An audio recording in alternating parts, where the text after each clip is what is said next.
செவி வழி கதை கேட்க வந்திருக்கும் அன்பு நேயர்களுக்கு இனிய வணக்கங்கள்.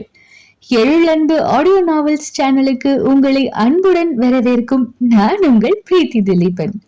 கதை கேட்போம், காதுகளுக்கு இனிமை சேர்ப்போம். இந்த ஆடியோ நாவல்ஸ் உங்களுக்கு பிடித்திருந்தால் லைக் பண்ணுங்க. உங்கள் கருத்துக்களை கீழே கமெண்ட்ஸ்ல சொல்லுங்க. உங்கள் நண்பர்களுக்கும் ஷேர் பண்ணுங்க. நம்ம சேனலில் தொடர்ந்து கதைகளை கேட்டு மகிழ சப்ஸ்கிரைப் பண்ணுங்க.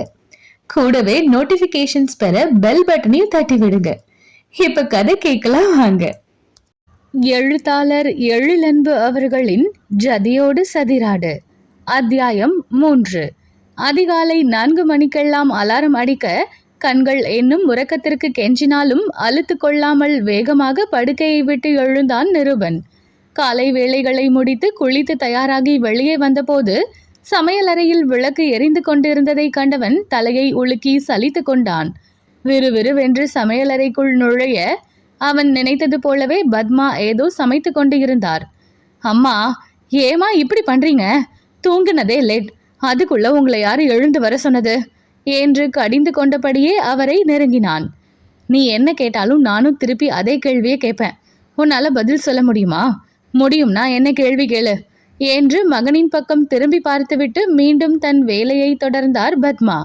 நான் இவ்வளவு சீக்கிரம் எழுந்தேனா எனக்கு வேலை இருக்குமா? உங்களுக்கு என்ன? கடுப்பாக கேட்டான் மகன். எனக்கும் வேலை இருக்குப்பா, அசராமல் பதில் அளித்தார் அன்னை. அப்படி என்ன பெரிய வேலை? உங்களுக்கு 9 மணிக்கு தானே காலேஜ், மெல்ல எழுந்து வேலை பார்க்க வேண்டியது தானே. என்னோட வேலை காலேஜ் போறது மட்டும் இல்லையே, வெளியே கிளம்பும் என் மகனை வெறும் வயிறா போடாம அவன் வயிற்றை நிறைத்து அனுப்புவதும் தான் என் வேலை என்றார். இப்ப எனக்கு சாப்பாடு கேட்டனா என்று அவன் முறைக்க, போதுண்டா, ரொம்ப குதிக்காத. வீட்டில் சாப்பிட்றதே ஏதோ ஒரு நேரம்தான், அதுவும் கூட பல நாள் கிடையாது. ஒத்த பிள்ளைய பெத்து வச்சிருக்கோம். அவன் ஒரு நேரம் கூட என் கையால சாப்பிடாம இப்படி அலையிறது எனக்கு எப்படி இருக்கும் தெரியுமா? என் கவலை எல்லாம் உனக்கு எங்க புரிய போகுது? உனக்கும் உன் லட்சியத்தை தவிர வேற எதுவும் கண்ணில் தெரியாது என்றவர் கண்ணில் கண்ணீர் துள்ளிருக்க ஆரம்பிக்க, அம்மா அம்மா, இப்ப என்ன சொல்லிட்டேன்னு இப்படி அழுகிறீங்க? நான் ஒன்றும் சொல்லலை, போதுமா? என்ன செய்துட்டு இருக்கீங்க? கொடுங்க, சாப்பிட்டுட்டு கிளம்புறேன், எனக்கு நேரம் ஆகுது. அன்னையை விட்டால் இப்படியே பேசி நேரமாக்கி விடுவார் என்று உடனே சமாதான உடன்படிக்கை போட்டு வளைந்து கொடுத்தான். 2 தோசை தான் ஊற்றி இருக்கேன் என்று தோசையை தட்டில் வைத்து சட்னியை ஊற்றி மகனிடம் நீட்டினார். இந்த நேரம் 1 சாப்பிட்றதே அதிகம், ஒரு தோசையை சின்ன டப்பாவில் போட்டு கொடுங்கம்மா, மதனாவுக்கு கொண்டு போய் கொடுக்கிறேன் என்ற மகனை குறுகுறுப்பாய் பார்த்தார். அன்னையின் பார்வையை கண்டுகொள்ளாமல் அவன் டிஃபன் பாக்ஸை தேட ஆரம்பிக்க, நீ இதை சாப்பிடு, அவளுக்காக நீ அரையும் குறையுமா சாப்பிடாத, அவளுக்கு நான் 2 தோசை ஊற்றி தரேன், கொண்டு போய் கொடு என்று தோசையை ஊற்ற ஆரம்பித்தார். அதன் பிறகே அவன் தோசையை பீய்த்து வாயில் போட, ஆமா, மதனாவுக்கு அவ அம்மா செய்து தர மாட்டாங்களா? அவளுக்காக நீ எதுக்கு கொண்டு போகணும்னு சொல்ற என்று மகனை ஓர பார்வை பார்த்து கொண்டே கேட்டார். அவன் முகம் லேசாக மாறியது. எல்லாரும் உங்களை போல நல்ல அம்மாவா இருப்பாங்களா என்ன? மதனா அம்மா அவங்களுக்கு சமைத்து கொடுக்கவே ஒரு ஆள் வேணும்னு கேட்குற ஆள், அவங்களா அவளுக்கு செய்து தர போறாங்க என்றான் கடுப்பாக. அவங்களுக்கு என்ன உடல்நிலையோ என்று பத்மா சொல்ல, அதெல்லாம் அந்த அம்மா நல்லா குண்டு கல் மாதிரி தான் இருக்கு, அதுக்கு வேலை செய்ய வலிக்கும். அவங்கள பொறுத்தவரை மதனா ஒரு பணம் காய்ச்சும் மரம், அவ்வளவுதான் என்றான். பாவம் அந்த பொண்ணு என்று மகன் முகத்தை பார்த்து கொண்டே பத்மா சொல்ல, அவனின் முகம் கனிந்து மதனா மீது இரக்கத்தை காட்டியது. இரக்கத்தையும் மீறி மகனின் முகத்தில் தெரிந்த ஏதோ ஒரு உணர்வை குறுகுறுப்பாய் பார்த்தார் பத்மா. மதனாவை பற்றி பேசும்போது மகனிடம் தொனிக்கும் அக்கறையையும் கனிவையும் அந்த தாய் உணர்ந்தே இருந்தார். மதனாவின் நட்பை அவன் என்றும் மூடி மறைத்தது இல்லை. அன்னையிடம் அவளை பற்றி அடிக்கடி பேசி இருக்கிறான். அவரும் அதை ஆரம்பத்தில் சாதாரணமாகவே எடுத்திருந்தார். ஆனால் இப்போதோ மகனுக்கும் மதனாவுக்கும் இடையே வெறும் நட்பு மட்டும் இல்லையோ என்ற கேள்வி அவரை உறுத்த ஆரம்பித்து இருந்தது. அதை வெளிப்படையாக கேட்டுவிட முடியாமல் தயக்கமும் இருக்க, மகனின் வாயிலிருந்தே வர வைக்க ஏதாவது போட்டு வாங்குவார். ஆனால் அவன்தான் இதுவரை பிடி கொடுக்கவே இல்லை. ஒருவேளை மகன் அப்படித்தான் என்று சொல்லிவிட்டால் அதை எப்படி எதிர்கொள்வது என்ற தயக்கமும் அவருக்கு இருந்தது. மகன் குரூப் டான்ஸ் ஆடுவதே பிடிக்காத நிலையில் மருமகளும் அப்படி என்றால் அதை நினைத்து பார்க்கவே அவருக்கு சங்கடமாக இருந்தது. எதற்கும் தான் தயாராகவே இருக்க வேண்டுமோ என்ற கேள்வியும் அவருக்குள் இருந்து குடைந்து கொண்டு இருந்தது. அவர் அதே யோசனையுடன் தோசையை சுட்டு சின்ன டிஃபன் பாக்ஸில் போட்டு கொடுக்க அதற்குள் உண்டு முடித்து கையை கழுவி இருந்தான் நிருபன். மகனுக்கு போட்ட காஃபியை அவர் எடுத்து கொடுக்க வாங்கி வேகமாக அருந்தியவன், வயிறு இப்பவே தொம்முன்னு ஆகிருச்சு, இதோட எப்படி ஆட போறனோ என்று புலம்பினான். ஆடுறதுக்கு தெம்பு வேணும்ல, அப்படியே 10 தோசை தின்ன மாதிரி புலம்பாதடா என்றார் பத்மா. சரி சரி, விட்டா பேசிக்கிட்டே இருப்பீங்க, நான் கிளம்புறேன், நீங்க திரும்ப படுத்து தூங்குங்க என்றவன் அன்னை கொடுத்த டிஃபன் பாக்ஸை வாங்கி கொண்டு கிளம்பினான். நேராக மதனாவின் வீட்டிற்கு சென்று வாசலில் நின்று பைக்கின் ஹாரனை அடிக்க சில நொடிகளில் வெளியே வந்தாள் மதனா. அவள் பின்னாலேயே தூக்க கலக்கத்தில் வந்த அனிதா, உன்னோட இது ஒரு ரோதனடி, வேலைக்கு போறவ நீயே எழுந்து கதவை திறந்து போக வேண்டியது தானே, உனக்கு எத்தனை முறை சொல்லிட்டேன், ஒரு சாவி கையில வச்சுக்கொன்னு நீயே திறந்து வெளியே போ வான்னு நான் சொல்றத கேட்கறதே இல்லை, நேரங்கட்ட நேரத்துல என்னை எழுப்பி தூங்க விடாம செய்யற என்று கடுப்புடன் கத்தினார். அவரின் பேச்சை காதில் வாங்காமல் ஜீன்ஸ் டி ஷர்ட்டில் இருந்த மதனா போட்டிருந்த குதிரை வாளை இழுத்து இன்னும் இறுக கட்டி கொண்டு நிருபனை நோக்கி கையை அசைத்தாள். அனிதா இன்னும் கத்தி கொண்டு இருக்க, சரி சரி, ரொம்ப கத்தி பக்கத்து வீட்டு ஆளுங்களை எல்லாம் எழுப்பி விடாத, என்னவோ வெட்டி முறிக்க போறது போலதான் அழுத்துக்குவ, பகல் முழுவதும் படுத்து உருளதானே போற, கொஞ்ச நேரம் கண் முழிக்க இத்தனை பாடு, உள்ள போய் நல்லா இழுத்து போத்திட்டு தூங்கு என்று சொல்லிவிட்டு நிருபனை நோக்கி வந்தாள். அடுத்த நொடி பட்டென்று கதவு மூடப்பட, நீ வண்டியை எடு நிரு என்று அவன் தோளை பிடித்து வண்டியில் ஏறி அமர்ந்தாள். கால் இப்ப எப்படி இருக்குடி என்று விசாரித்தபடி வண்டியை எடுத்தான். இன்னைக்கு கொஞ்சம் பெட்டர் என்றாள்.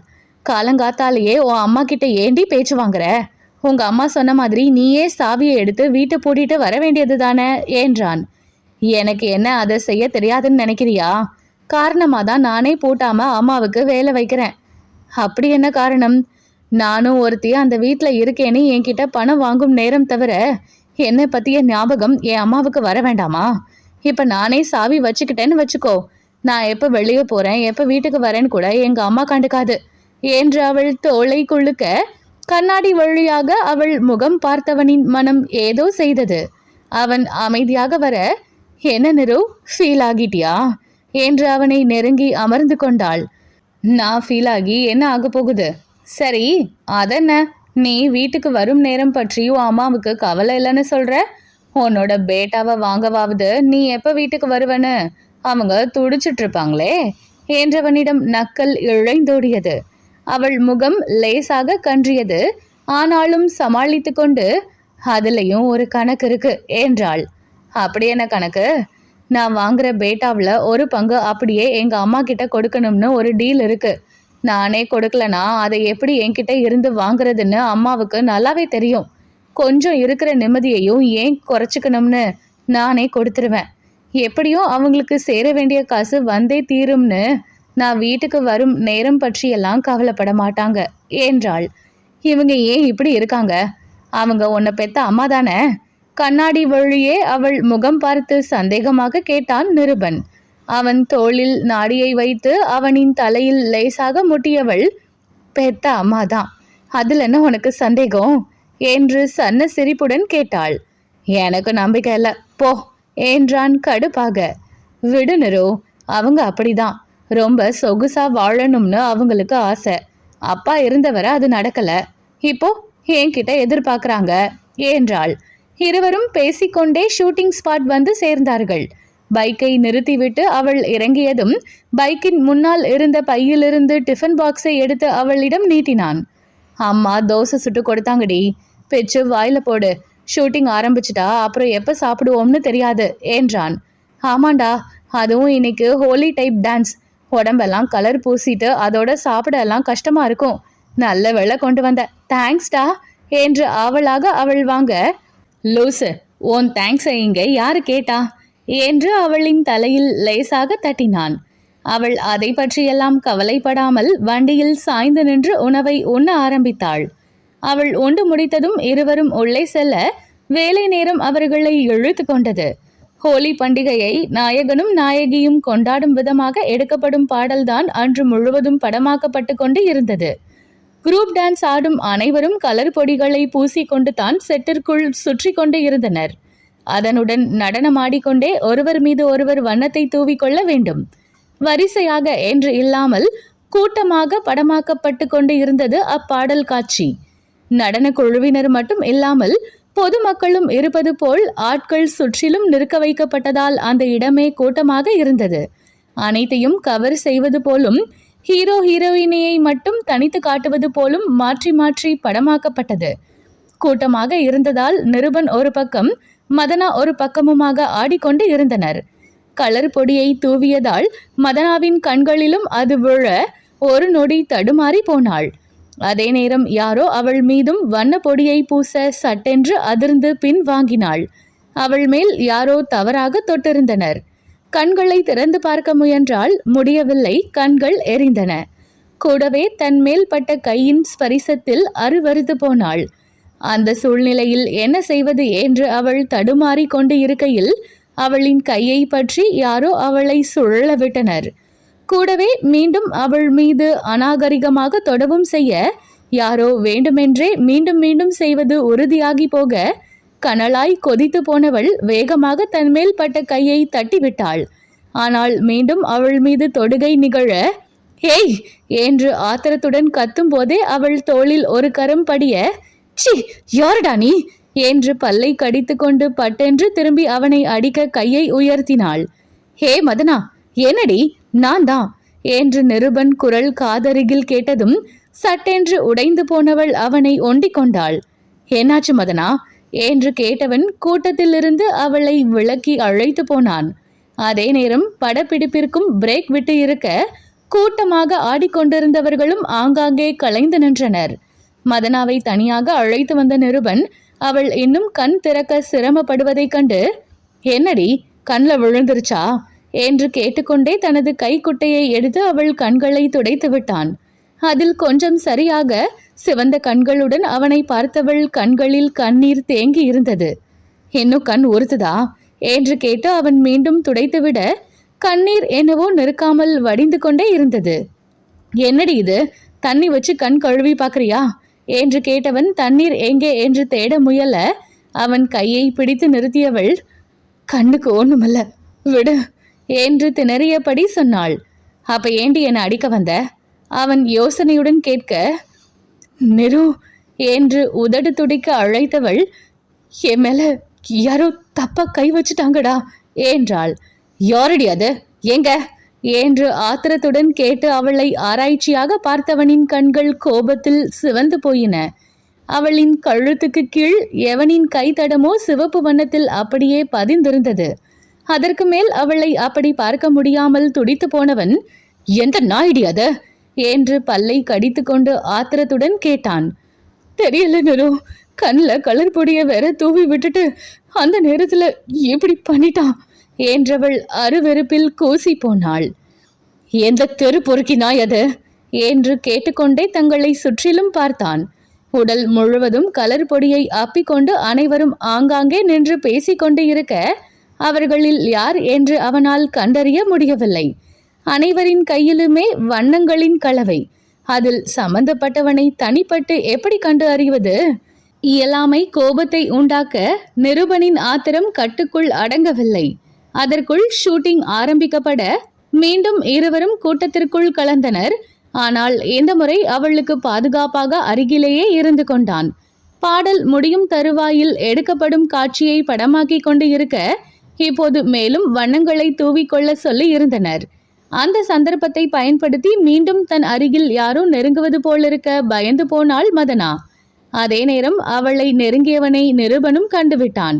அவர்களின் நடன குழுவை சேர்ந்த கௌஷிக் என்பவன்தான் அவன். அவனின் சில தகாத செயலை அறிந்தவன்தான் நிருபன். இப்போது மதனாவிடமே வேலையை காட்டிவிட்டானா என்ற ஆத்திரம் பொங்க கலர் பொடியை பூசுவது போல் வேகமாக கௌஷிக்கை நெருங்கியவன் 2 உள்ளங்கைகளையும் அப்படியே அவன் முகத்தில் அரைவது போல் அழுத்தினான். அதில் தடுமாறி விழ போனவனை விடாமல் பிடித்து கொண்டு அவனின் மார்பிலும் வயிற்றிலும் கலர் பொடியை தடவுவது போல் பலமாக அடித்தான். கௌஷிக்கிற்கு என்ன நடக்கிறது என்று புரியும் முன் சில பல அடிகளை கொடுத்திருந்தான் நிருபன். "மவனே, மேலே கைய வைக்கிற" என்று அவன் காதருகினில் குனிந்து முணுமுணுத்தவன் வயிற்றிலும் ஒரு குத்துவிட கீழே விழுந்தான் கௌஷிக். நிருபன் நடனம் ஆடிக்கொண்டே தன் அதிரடியை காட்டி இருக்க யாருக்கும் எந்த சந்தேகமும் வந்திருக்கவில்லை. மற்றவர்களும் ஒருவர் மீது ஒருவர் வண்ண பொடியை தூவுவதில் தான் குறியாக இருந்தனர். கீழே விழுந்தவனின் காலை நசுக்க போனவனை தன் பக்கம் இழுத்தாள் மதனா. போது விடு நிரு, எதுவும் பிரச்சனை ஆகிட போகுது. அவனை அடக்கினாள். சற்று நேரத்தில் அந்த ஷூட்டிங் முடிந்து உடையை மாற்ற அனைவரும் கலைந்து சென்ற போது, என்னை எதுக்கடா அடிச்ச என்று நிருபனை வழிமறைத்தான் கௌஷிக். அவனை நிதானமாக பார்த்த நிருபன், இன்னும் உயிரோட விட்டுருக்கேனேன்னு சந்தோஷப்படு என்றான் உதட்டை சுழித்து. என்னடா திமிரா, உன்னை என்ன பண்ற பாரு. மாஸ்டர் கிட்ட சொல்லி உன்னை இங்கிருந்து ஓட ஓட வரட்டல, நான் கௌஷிக் இல்ல என்று சவால் விட்டான். சரிதான், உன்னால முடிஞ்சதை பாருடா பொறுக்கி நாயே, நிருபன் அலட்சியமாக சொல்ல, என்ன நீ சாதாரணமா நினைச்சிட்டல, போயும் போயும் ஒரு பொட்டச்சிக்காக ஏன் மேல கைய வச்சு என்று அவன் முழுதாக சொல்லி முடிக்கும் முன் அவன் வாயில் ஒரு குத்து விட்டான் நிருபன். மதனா பத்தி இனி ஒரு வார்த்தை உன் வாயிலிருந்து வந்தது, மவனே உயிரோட போக மாட்ட நீ என்றான் ஆத்திரமாக. என்ன என்ன என்று அவர்களின் குழுவினர் இருவரையும் சூழ்ந்து கொள்ள உடை மாற்ற சென்றிருந்த மதனா கூட்டம் பார்த்து ஓடி வந்தவள் அங்கிருந்த நிலையை பார்த்து அதிர்ந்து, வேண்டாம் விடு நிரு என்று அவன் கைகளுடன் கைகோர்த்து அவனை அங்கிருந்து அழைத்து போனாள். சென்றவர்களை ஆத்திரத்துடன் பார்த்து கொண்டு நின்றான் கௌஷிக்.